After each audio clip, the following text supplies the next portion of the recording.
Fala galera, Paladino na área, estou aqui de novo para mais um Fractal Revisa. Dessa vez a gente vai conversar ainda sobre o sistema endócrino, mas dessa vez a gente vai focar os nossos esforços para poder compreender como que funciona a regulação hormonal no que diz respeito à formação dos gametas e à maturação sexual dos indivíduos. Então a gente está falando sobre os hormônios sexuais. Nesse trecho, cara, você vai precisar revisar 3 glândulas e alguns dos hormônios produzidos por elas. Então, a gente está pensando no hipotálamo, e lá no hipotálamo você não precisa se preocupar com muita coisa. Ele tem um hormônio que vai estimular a adenohipófise a produzir os hormônios folículo estimulante, FSH, e luteinizante, hormônio LH. O único hormônio do hipotálamo que você vai precisar se preocupar com essa temática é o hormônio gonadotrófico. Esse hormônio vai estimular a síntese desses outros 2 hormônios aqui destacados para a gente aqui em laranja. Beleza.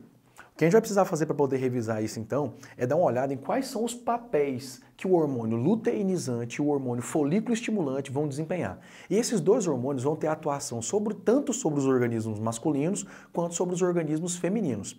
E é interessante porque, no final das contas, o que esses hormônios vão produzir nesses 2 criaturas, né, nos masculinos e nos femininos, é muito parecido, então isso facilita demais a sua vida quando você estiver revisando.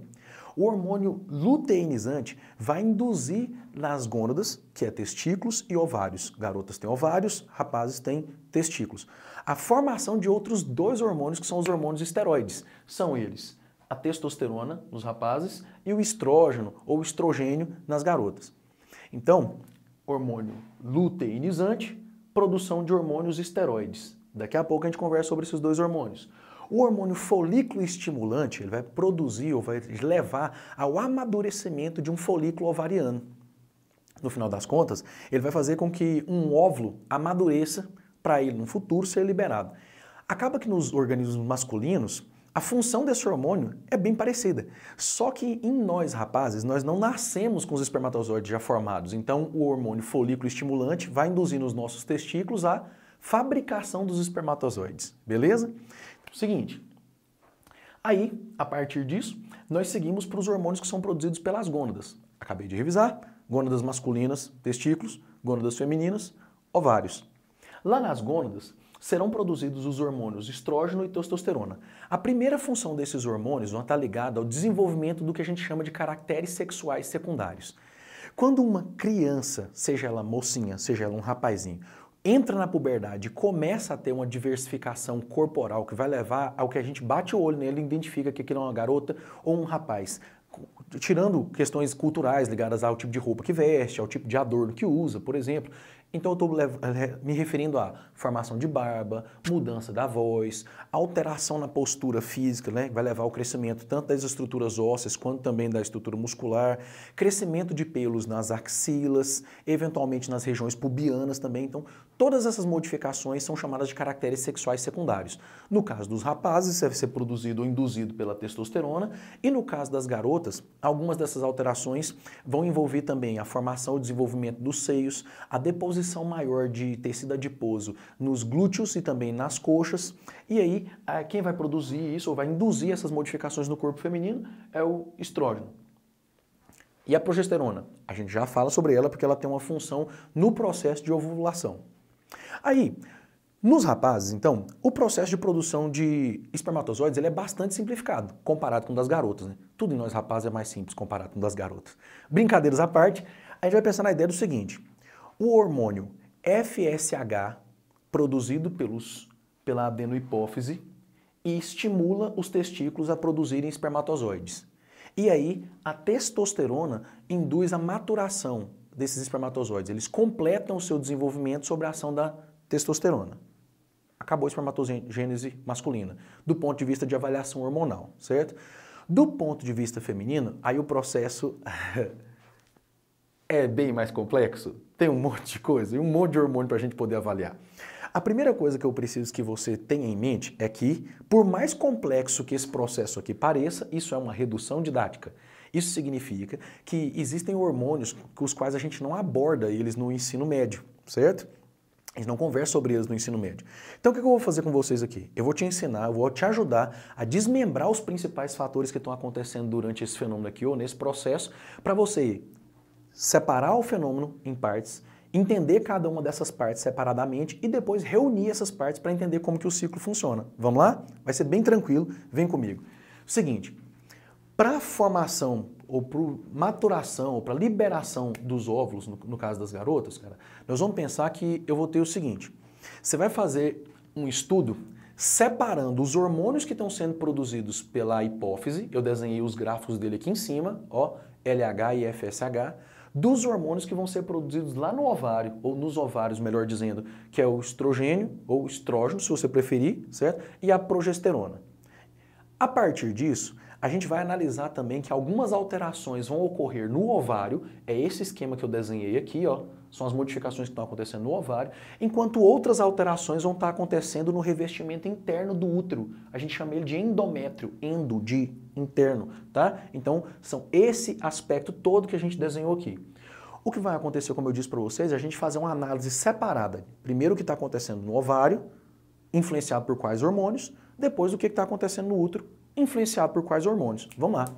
Primeira coisa que vai acontecer aqui, queridos, ou o primeiro processo que pra gente aqui vai ser relevante é o seguinte: como eu disse para vocês, o hormônio folículo estimulante, que aqui está por essa cor verde, um aumento da concentração dele no organismo vai levar ao amadurecimento de um folículo ovariano. Ó, o óvulo é essa estruturazinha aqui que eu deixei desenhado em rosa, então ao longo do tempo ele vai sofrendo uma série de alterações, principalmente das células vizinhas a eles.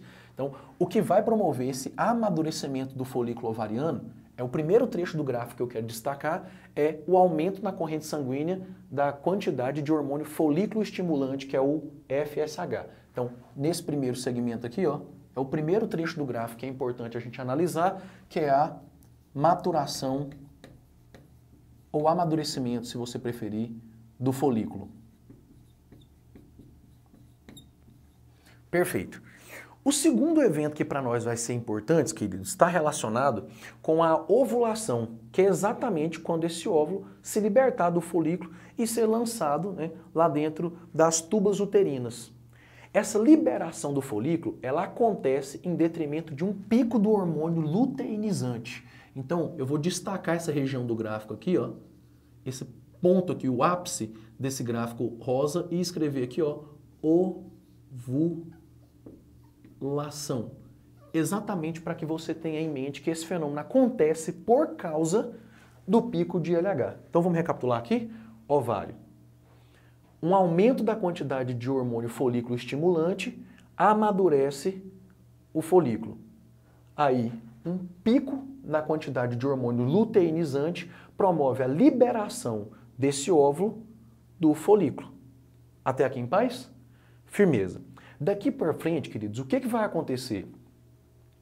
Essa estrutura aqui, ó, que liberou o óvulo e sobrou, ela vai acumular lipídios, vai ter uma cor amarelada e por isso ela vai passar a se chamar corpo amarelo ou corpo lúteo.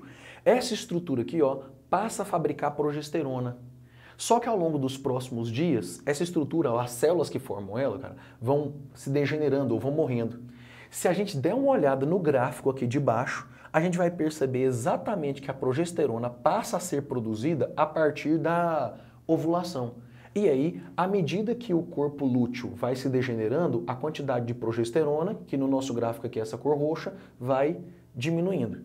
Progesterona vai ter um papel importante para a gente num outro órgão que não tem a ver com o ovário agora, que a gente já fala sobre ele. Beleza. O hormônio luteinizante, ele também vai levar à formação ou à produção nos ovários da produção de estrogênio ou estrógeno.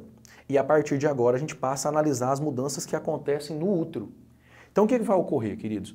Esse aumento da quantidade de estrógeno produzido pelo ovário vai fazendo, queridos, com que a parede do útero comece a aumentar a quantidade de camadas que ela tem. Então ela vai ficando mais grossa, ela vai ficando mais espessa. Para poder manter essa camada mais grossa e mais espessa, o organismo precisa de uma concentração de progesterona. E aí essa progesterona ela passa a ser produzida não no útero, mas no ou nos ovários. Beleza, o que vai acontecer? Se uma gravidez não se iniciar, esse corpo lúteo aqui, ó, vai se degenerando e a quantidade de progesterona vai diminuindo. A partir de um certo ponto, isso sinaliza para o organismo que não ocorreu uma fecundação de óvulo ali e que uma gravidez, uma gestação nova não vai se iniciar. O organismo não mantém mais esse endométrio espesso aqui e começa a produzir o processo de descamação dele, que é o processo que a gente chama de menstruação. Eu coloquei a menstruaçãozinha aqui, ó, acontecendo aqui e recomeçando do lado de cá para você pensar a ideia de que esses eventos são cíclicos, eles são repetitivos, eles vão acontecer sempre nessa mesma sequência aqui. Aí, por que nós consideramos o primeiro dia como sendo o dia em que o sangue começa a descer? Porque de todos esses eventos aqui, queridos, é o evento mais visível. A partir do primeiro dia que a menina começa a sangrar, a gente começa a marcar ali aquele como sendo o primeiro dia da menstruação. Os materiais didáticos vão dizer que esse ciclo pode durar alguma coisa em torno de 28 dias, mas eu preciso que você tenha em mente, principalmente se você é um rapaz, porque se você é uma garota, eu nem preciso falar isso porque você conhece pela convivência com familiares, amigos e tudo mais, mas principalmente se você é um rapaz. Essa ideia de 28 dias, queridos, é uma redução didática da realidade. Algumas garotas têm ciclos mais curtos, algumas garotas têm ciclos mais longos. Mas não teria como os livros didáticos explicarem assim, o da Joaquina é de 35 dias, é desse jeito. O da Ana é de 22 dias, é desse jeito. Então a gente fez uma simplificação e a gente tirou mais ou menos uma média. Então o ciclo gira aproximadamente em torno de 28 dias. Sobre o que a gente ainda precisa conversar para você esclarecer ou para você matar todos os exercícios da sua lista obrigatória. O uso de anticoncepcionais, principalmente anticoncepcionais hormonais, né, da parte de pílulas, eles são pílulas, cara, ou são comprimidos de progesterona e estrogênio. Eles são uma pílula combinada. Quando a menina tomar periodicamente, todos os dias, naquele mesmo horário, aquela dosagem, o que essa dosagem vai fazer é não deixar o nível de estrogênio e de progesterona diminuir. O que acontece? Eu tenho uma regulação chamada de feedback negativo ou retorno negativo. Enquanto os níveis de estrogênio e progesterona estiverem altos no organismo, isso vai inibir a síntese de hormônios folículo estimulante e hormônios luteinizante. Vamos lembrar qual que é o papel deles? Olha só, o papel do hormônio folículo estimulante é amadurecer um folículo novo, enquanto o papel do hormônio luteinizante é liberar esse óvulo, produzindo a ovulação. Se os níveis deles ficam baixos, nem esse processo acontece, nem esse processo acontece. Ou seja, na prática, quando uma garota faz uso de anticoncepcionais do tipo hormonais, o que ela está fazendo é fingindo para o organismo que ela está grávida, mantendo os níveis desses dois hormônios aqui altos e inibindo o desenvolvimento de um novo folículo e inibindo a formação ou um novo processo de ovulação. Firmeza? Com esse conteúdo, ou com essa revisão rápida que a gente fez, vocês vão ser capazes de acertar com muita facilidade todos os 10 exercícios que a gente deixou da nossa lista obrigatória e, tem dúvida, traz para a sala. Eu vejo vocês.